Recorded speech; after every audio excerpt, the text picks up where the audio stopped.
రాష్ట్రంలో పోలీసు యంత్రాంగాన్ని ఉపయోగించి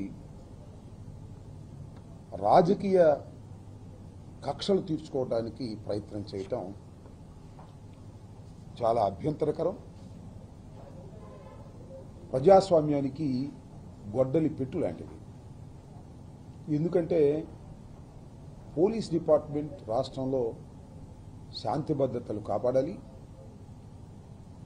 క్రిమినల్ యాక్టివిటీస్ని తగ్గించేందుకు తీవ్రంగా ప్రయత్నం చేయవలసినటువంటి డిపార్ట్మెంట్ రాజకీయంగా ప్రత్యర్థుల మీద కక్ష తీర్చుకోవడానికి కూటమి ప్రభుత్వం ఉపయోగించుకుంటూ ఉంది.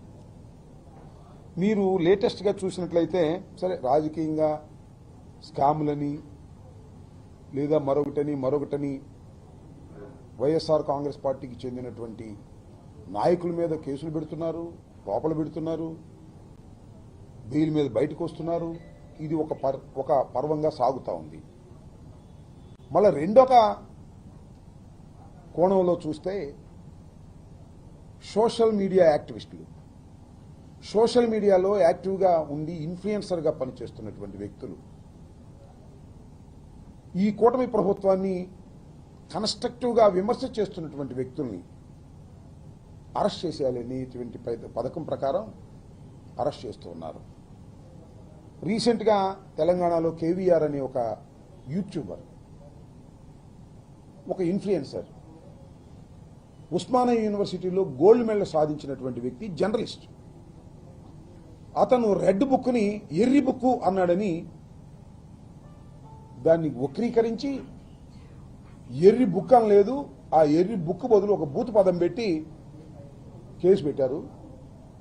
పెద్ద పోలీసు బలగాలతో వెళ్ళి ప్రొసీజర్ ఫాలో అవ్వకుండా ఆయన అరెస్ట్ చేసి తీసుకొచ్చారు.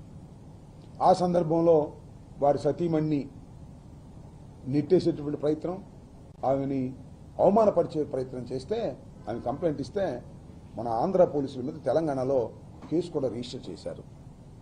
ఈ విధంగా సోషల్ మీడియాలో ఈ కూటమి ప్రభుత్వాన్ని విమర్శిస్తున్నటువంటి సోషల్ మీడియా యాక్టివిస్టుల మీద కక్ష తీర్చుకునే కార్యక్రమం చేసేటటువంటి పద్ధతుల్లో ఇవాళ రాష్ట్ర ప్రభుత్వం పనిచేస్తున్నది. చాలా దురదృష్టకరం. దానితో పాటు సెన్సేషనల్గా మనం చూస్తున్నాం, యూట్యూబ్లో ఏది చూసినా 2-3 రోజులు అదే వస్తుంది. ప్రశ్నారావణ్ అరెస్ట్, విడుదల, ప్రశ్నారావణ్ మళ్ళా అరెస్ట్, మళ్ళా విడుదల. ఆగిందా? ఆగల. మళ్ళా అరెస్ట్, మళ్ళా విడుదల. అంతటితో ఆగిందా? 3వసారి కూడా ఆగల. 4వసారి మళ్ళా అరెస్ట్, మళ్ళా విడుదల. 5వసారి అరెస్టు నెల్లూరు సబ్ జైలుకి, నెల్లూరు జైలుకి, సెంట్రల్ జైలుకి. ఇప్పుడు ఆగింది. ఎంత దుర్మార్గం ఇది! ప్రశ్నారావణ్ అనే వ్యక్తి మా పార్టీ కాదు, ఈయనే కాదు, కేవీఆర్ కూడా మా పార్టీ కాదు, మా పార్టీ యాక్టివిస్టులు కాదు. వారికి జర్నలిజంలో ఉన్నటువంటి అనుభవం మేరకు వారికి కొంత భావాజాలం ఉంటుంది, వారి ఐడియాలజీ. ఆ ఐడియాలజీ ప్రకారం ప్రజల్ని కన్విన్స్ చేయడం కోసం వారు అనేక రకాలుగా ప్రయత్నం చేస్తూ ఉంటారు యూట్యూబ్లో జర్నలిస్టులుగా. వాళ్ళని ఇష్టం వచ్చినట్టు అరెస్ట్ చేసేస్తారా? తప్పు చేస్తే కేసు పెట్టండి, తప్పేం లేదు, ఎవ్వరికి అభ్యంతరం లేదు. వాళ్ళు తప్పు చేసిన జర్నలిస్టులుగా లేదా అభ్యంతరకరమైనటువంటి మాటలు మాట్లాడినా మీరు కేసు పెట్టండి, అరెస్ట్ చేయండి, కోర్టులో ప్రొడ్యూస్ చేయండి. దీనికి ఎవ్వరూ అభ్యంతరం పెట్టరు. కానీ మీరు చేస్తున్నది ఏమిటి? ఇక్కడే మేము అభ్యంతరం పెడుతున్నాం. వైఎస్ఆర్ కాంగ్రెస్ పార్టీ ఇలాంటి ప్రక్రియని, వాళ్ళ ఐడియాలజీ పక్కన పెట్టండి, వారు మాట్లాడినటువంటి మాటలకు మించి కేసులు పెట్టడం, కేసులు పెట్టి అరెస్ట్ చేయటం. నేను తెలియగలుగుతానండి, ఒకే ఇన్సిడెంట్, ఒక నేరం అనుకుందాం కాసేపు, ఆ నేరం మీద ఎన్ని కేసులు పెడతారండి ఈ రాష్ట్రంలో? ఎన్ని కేసులు పెడతారు? నా మీద 36 కేసులు పెట్టారు. కోర్టు ఏం చెప్పింది? అయ్యా, ఈ 36 కేసుల్లోనూ 36 సార్లు అరెస్ట్ చేయడానికి వీల్లేదు, ఇవన్నీ కూడా ఒకే ఎఫ్ఐఆర్గా ట్రీట్ చేయండి, వీటన్నిటినీ కూడా సాక్ష్యాలుగా తీసుకోమని చెప్పింది. సేమ్ ఇవాళ ఏంటి తీసుకొచ్చారు, పీఠాపురంలో పెట్టారు. ఎవరిని? ప్రశ్నారావణ్ణి పిఠాపురంలో పెడితే పిఠాపురం కోర్టు వారు అబ్బే ఈ కేసు అరెస్ట్ చేసేది కాదు అని వదిలేశారు. ఈ కోర్టు వదిలేసిద్దా, ఇంకో కోర్టుకు వెళ్దామని చెప్పేసి అదే కేసులో మళ్ళీ అరెస్ట్ చేశారు. తీసుకెళ్లి సత్వరంలో అరెస్ట్ చేశారు, అక్కడ కోర్టులో పెట్టారు. వాళ్ళు కూడా అన్నారు, అయ్యా ఈ కేసు ఏమీ లేదు తీసేయి అన్నారు. అయ్యారా ఆగలా, మళ్ళీ మచిలీపట్నం తీసుకొచ్చారు. మచిలీపట్నంలో మళ్ళీ అరెస్ట్ చేసి కోర్టులో పెట్టారు. మచిలీపట్నం మ్యాజిస్ట్రేట్ గారు కూడా అబ్బే దీనిలో కూడా ఏమి లేదే, అసలు అరెస్ట్ చేసే పనే లేదు, ఇచ్చేయమన్నారు. అక్కడికైనా బుద్ధి వచ్చిందా మీకు ప్రభుత్వానికి? రాలా. అక్కడ నుంచి నక్కబెల్లి తీసుకెళ్లారు, అక్కడ ప్రొడ్యూస్ చేశారు. అక్కడ కూడా బుద్ధి వచ్చిందా? అక్కడ కూడా అబ్బే ఇది అరెస్ట్ చేసే కేసు కాదు వదిలేయమన్నారు. అప్పుడు అసలు కేసే మార్చేశారు. 4 కోర్టులో పెడితే ఒక్క మ్యాజిస్ట్రేట్ కూడా మాకు రిమాండ్ ఇవ్వలేదు కాబట్టి ఈ సెక్షనే మార్చేద్దాం అన్నారు. అది అట్లా పెడదాం. ఈ 4 పోలీస్ స్టేషన్లు ఏం చేశారండి? పోలీస్ స్టేషన్లో ముద్దాయిగా ఉన్నటువంటి రావణ్ణి దాడి చేసి కొట్టాలి, చంపాలి అని ప్రయత్నం చేస్తే ఎక్కడికి వెళ్తుంది ఈ రాష్ట్రం? ఎక్కడికి వెళ్తుంది ఈ ప్రజాస్వామ్యం? ఎక్కడికి వెళ్తుందని అడుగుతా ఉన్నా. ఈ ధర్మమేనా, న్యాయమేనా? ఇలాంటి సమయంలో మేము కూర్చోవాలి. మా పార్టీ కాదని, ఆయన మా పార్టీ కాదు, ఆయన ఒక యూట్యూబరు. ఇలాంటి అన్యాయం, అక్రమం కూటమి ప్రభుత్వం చేస్తుంటే వైఎస్ఆర్ కాంగ్రెస్ పార్టీ జగన్మోహన్ రెడ్డి గారు చేతులు కట్టు కూర్చోవాలని అడుగుతా ఉన్నా, నోరు మూసు కూర్చోవాలని అడుగుతా ఉన్నా. మా పార్టీ కాకపోయినా, మా భావాజాలం కాకపోయినా ఇది తప్పు అని చెప్పేటటువంటి ప్రయత్నం వైఎస్ఆర్ కాంగ్రెస్ పార్టీ చేస్తుంది. దీని మీద చాలా మంది రకరకాలుగా విమర్శించే వాళ్ళు విమర్శించవచ్చు, నేను కాదన్ను. కానీ వాస్తవాన్ని అర్థం చేసుకోండి. ఇవాళ సోషల్ మీడియా యాక్టివిస్టుల మీద దౌర్జన్యకాండ, చట్ట వ్యతిరేకమైన పద్ధతుల్లో ఈ ప్రభుత్వం పనిచేస్తున్నప్పుడు వైఎస్ఆర్ కాంగ్రెస్ పార్టీ కళ్లు మూసుకొని చూస్తూ ఊరుకోదు. We will support the accused. ఎవరైతే అన్యాయంగా, అక్రమంగా ఉన్నారో వాళ్ళ మీద యాక్షన్ తీసుకునేటటువంటి కార్యక్రమం కూడా చేస్తామనేది కూడా మా ప్రయత్నం మేము చేస్తున్నాం. అంతేకాదు ఏమండి, చివరికి ఏం చేశారండి?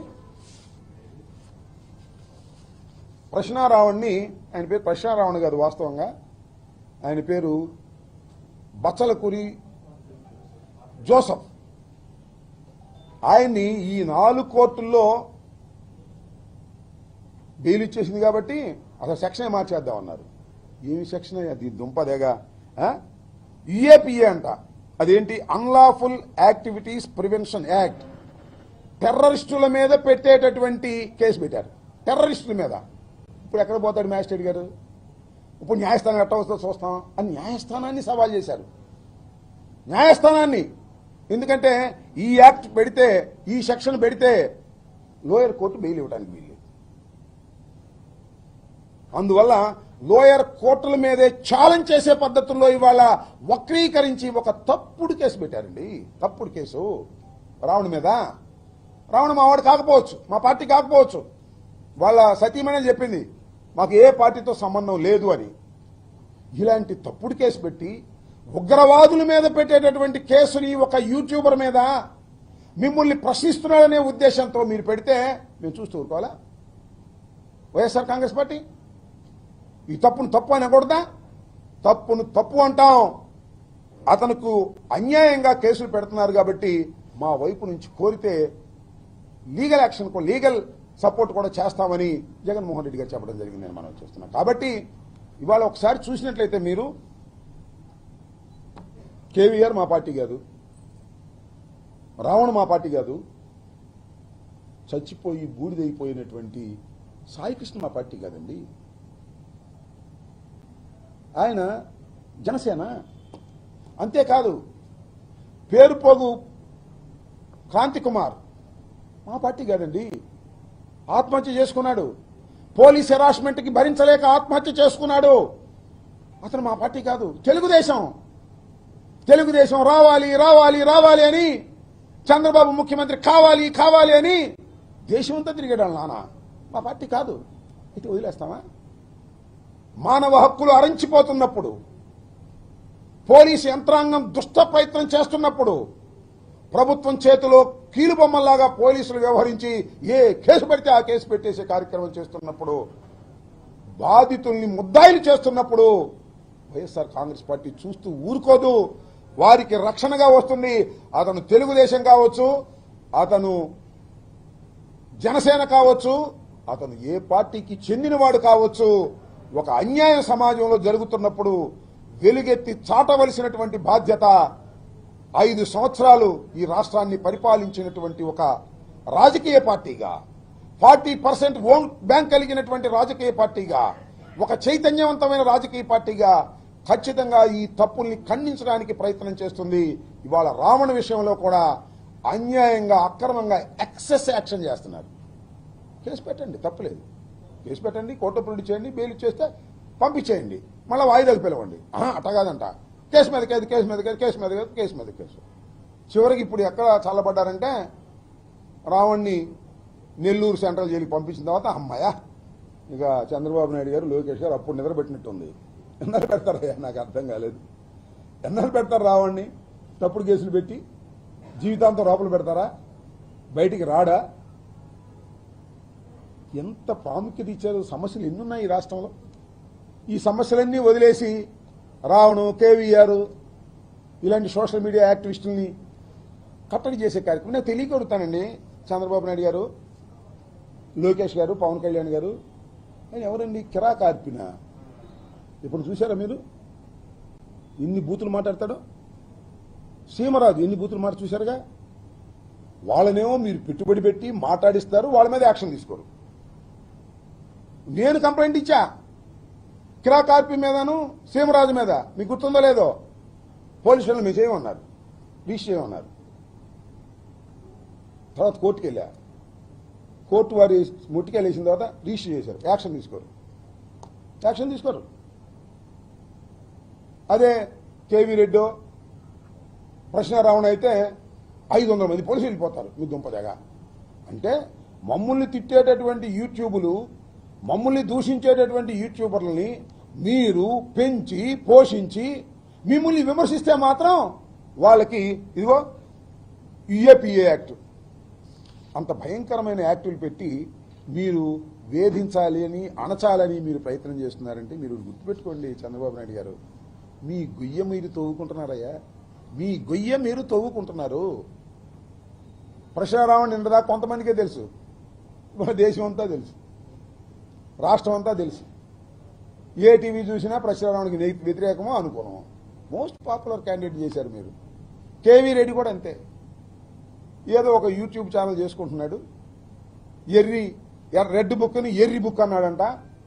ఆ బుక్ దగ్గర ఏదో పదం పెట్టారు, పూ అనే పదం పెట్టి అన్నాడని చెప్పి రాసి పారేశారు, ఎఫ్ఐఆర్ రిజిస్టర్ చేశారు, తీసుకొచ్చారు, లోపల పెట్టారు. మీ గొయ్య మీరు తవ్వుకుంటున్నారు. ఎంత చెట్టుకు అంత గాలిలాగా, ఎంత క్రైమ్కి అంతే కేసు ఉండాలి. ఇది ఎక్కడ కేసులే బాబు, నాకు తెలియకూడదని. ఇంతంత కేసులు పెడితే సమాజం మిమ్మల్ని అంగీకరిస్తుందా చెప్పమని ఈ సందర్భంగా నేను మనవి చేస్తున్నాను. అన్నిటికన్నా మించి ఏంటంటే పోలీస్ స్టేషన్ ఉంటే పార్టీలో వెళ్ళిపోతారండి, మాకు అప్పచెప్పమంటున్నారు. పోలీస్ స్టేషన్లో రావణ ఉంటే మాకు అప్పచెప్పన్నారు, సంగతి తెలుస్తా ఉంటున్నారు. ఇంకా ఏం పోలీసులు అప్పచెప్పలా, పోలీసులు కూడా నెట్టేశారు, అది వేరే అంశం. ఈ 4 పోలీస్ స్టేషన్ల మీద పోలీసుల సహకారంతో చంద్రబాబు నాయుడు గారు, పవన్ కళ్యాణ్ గారు ప్రోద్బలంతో దాడులు చేస్తారు, లాక్కొచ్చి కొడతామంటారు. పోలీసులు చూస్తూ ఊరుకుంటారు, కేసులు పెట్టరు. ఇది ఒక దుర్మార్గమైనటువంటి పద్ధతుల్లో జరుగుతూ ఉంది. సాయికృష్ణ లాకప్ డెత్లో కూడా దీన్ని డైవర్ట్ చేయడం కోసం రకరకాల టాక్టిక్స్లు ఉపయోగిస్తుంది ప్రభుత్వం. నేను ఒకటే చెప్తున్నాను, పోలీసు వారు ఎక్సెస్గా ప్రవర్తిస్తున్నారు, తప్పుడు కేసులు పెడుతున్నారు, అన్యాయంగా వ్యవహరిస్తున్నారు.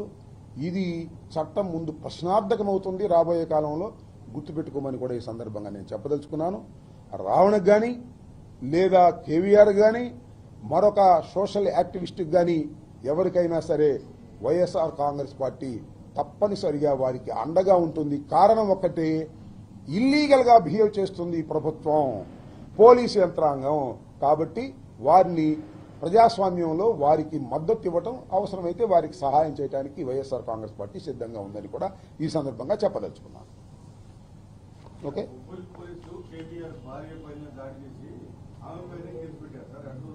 వాళ్ళ మీద కూడా కేసు పెట్టారు కదా. ఇప్పుడు కేవీఆర్ భార్య మీద దాడి చేస్తారు, కేవీఆర్ భార్య మీదే కేసు పెడతారు. నా మీద దాడి చేస్తారు, నా మీదే కేసు పెడతారు. మీరు జగన్మోహన్ రెడ్డి గారు మనం చెప్పాడు, బాధితులే నిందితులు. ఎవరైతే పోలీసులకు బాధితులుగా ఉంటారో వాళ్ళే నిందితులు చేసేస్తారు. మీకు ఇంకోటి కూడా చెప్తున్నా, జనవరి 31వ తారీఖున మా ఇంటి మీద దాడి చేశారు. విజువల్స్ అన్నీ చూశారుగా. ఒక్కని అరెస్ట్ చేయలే, నన్ను మాత్రం అరెస్ట్ చేసి 15 రోజులు పెట్టారు. వాళ్ళందరినీ అరెస్టు చేయాలని, వారి మీద యాక్షన్ తీసుకోవాలని ఈ నెల 29వ తారీఖున మా ఇంటి దగ్గర నుంచి బయలుదేరి డీజీపీ ఆఫీస్కి వెళ్ళి వినతి పత్రం ఇవ్వబోతున్నా. అది ఒక కార్యక్రమం. ఎవరినైతే కొడతారో, ఎవరినైతే బాధిస్తారో వాళ్ల మీదే కేసులు పెట్టి అణచాలని ప్రయత్నం చేసేటటువంటి దుర్మార్గమైనటువంటి పాలన జరుగుతూ ఉంది. ఈ పాలనని ప్రజలందరూ కూడా వ్యతిరేకించాలని నేను ఈ సందర్భంగా కోరుకుంటున్నాను. Okay, right.